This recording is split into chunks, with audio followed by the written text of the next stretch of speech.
The Fire Within, Stoicism for the Modern Soul. Voiceover begins over slow fade-in. A man sitting alone, phone in hand.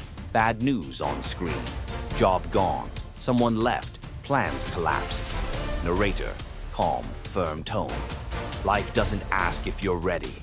It just comes, with chaos, with loss, with betrayal.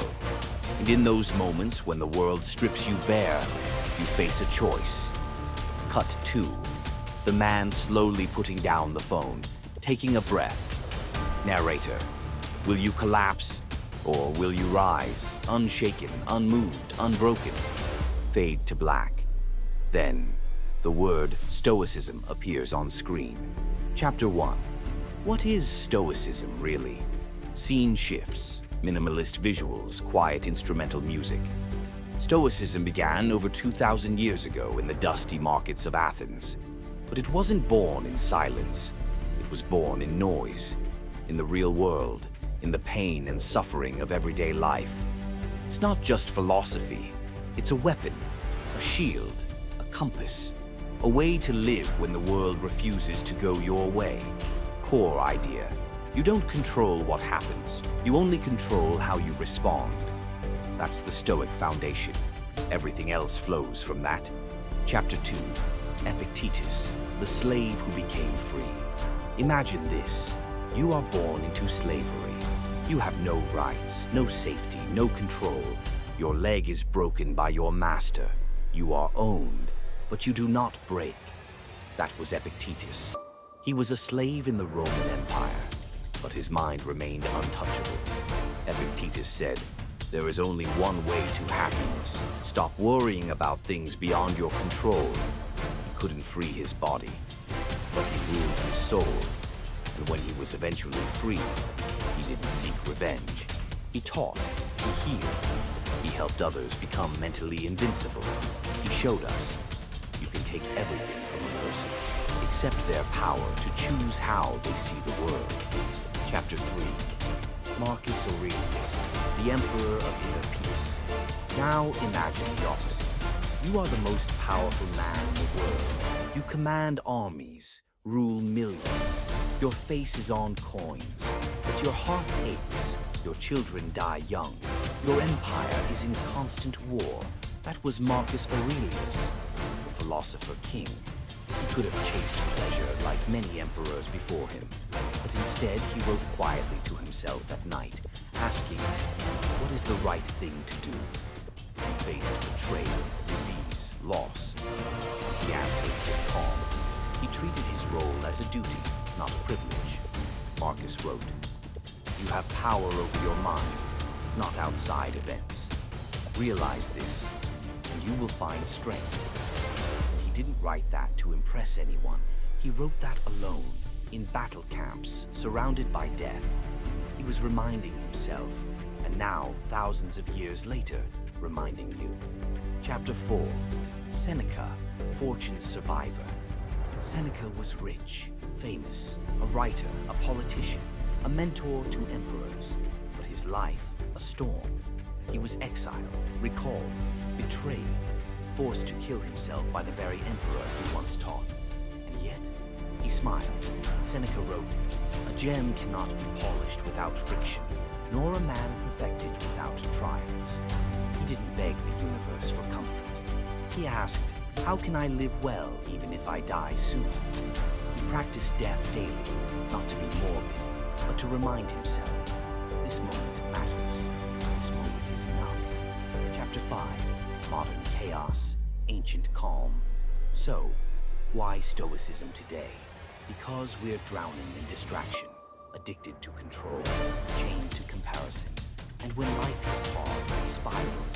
But Stoicism cuts through the noise. It gives you tools, not just ideas. Let's break them down. Chapter 6. The 4 pillars of Stoicism.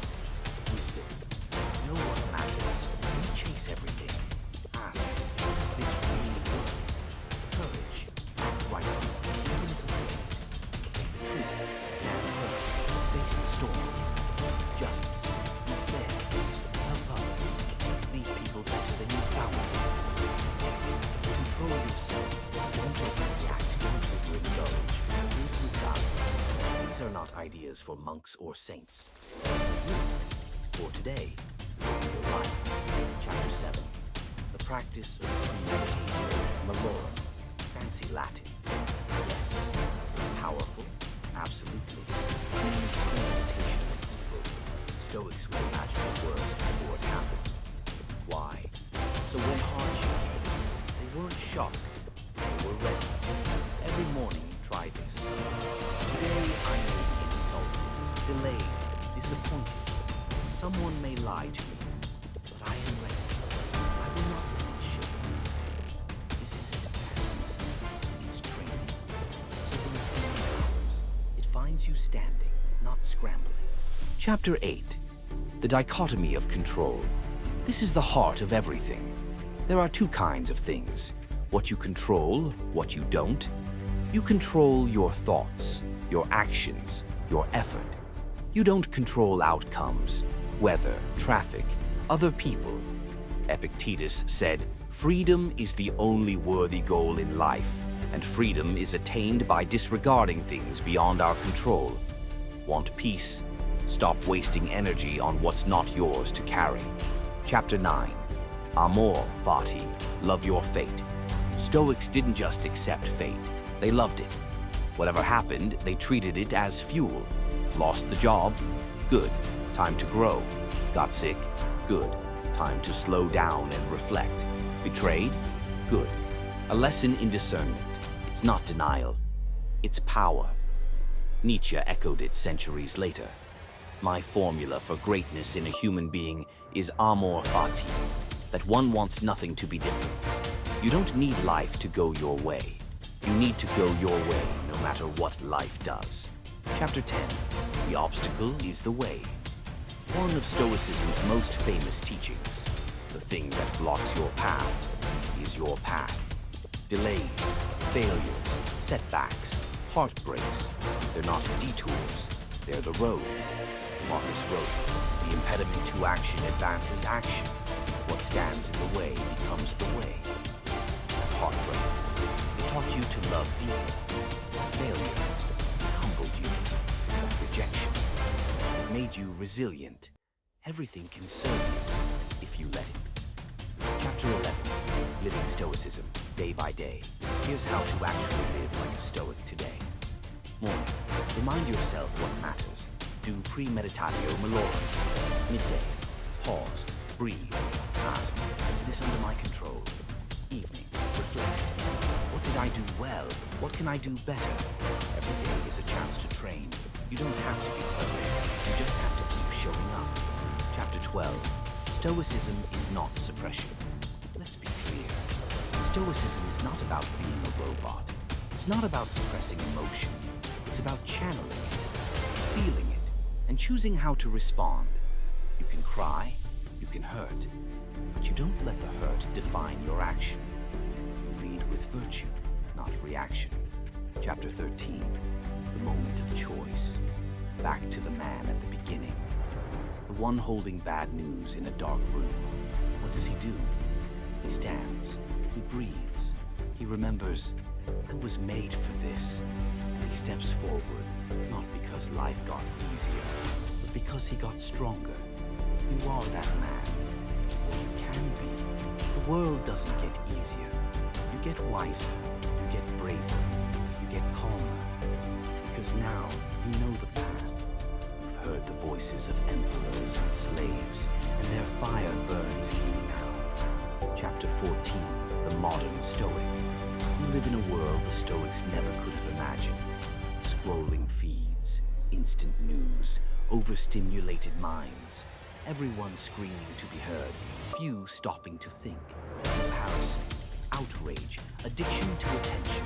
And yet, the teachings of men who lived and died 2,000 years ago are more relevant than ever. Because noise is not new, fear is not new, ego is not new. And the answer, calm, control, virtue, is timeless. You don't need to move to a mountain. You don't need to wear robes or write in Latin. You need to take ownership of your life. You need to hold the line calmly in a world that wants chaos. The Stoic today is not someone who preaches. They practice, in traffic, in meetings, in grief, in love. When the world screams, the Stoic breathes. When others rage, the Stoic pauses. When life burns, the Stoic walks through the fire, slowly, steadily. Chapter 15. How to begin, right now. You don't need to be Marcus Aurelius. You don't need to be Epictetus. You just need to begin. Step 1. Morning stillness. Don't touch your phone. Before the world shouts at you, sit in silence. Ask, what do I control today? Step 2. Practice the pause before reacting. Stop. Breathe. Ask, is this helping or hurting me? Step 3. Deep reflection. At night, take 5 minutes. Ask yourself, what did I handle well today? Where did I slip? How can I do better tomorrow? Step 4. Study the greats. Read one quote from a Stoic every day. One sentence. One truth. Step 5. Remember death not to fear it, but to remember life is now. This moment matters. Seneca said, you act like mortals in all that you fear, and like immortals in all that you desire. You don't have time to waste. You don't have to wait to be wise. Chapter 16. Final words. The Stoic flame. Pain will come. Loss will come. Failure, betrayal, heartbreak. They will visit you. But they do not own you. You own your response. You own your breath. You own your choices. When you forget, when you fall, you return to the path. That is Stoicism. It's not about perfection. It's about direction. Marcus Aurelius said, when you arise in the morning, think of what a precious privilege it is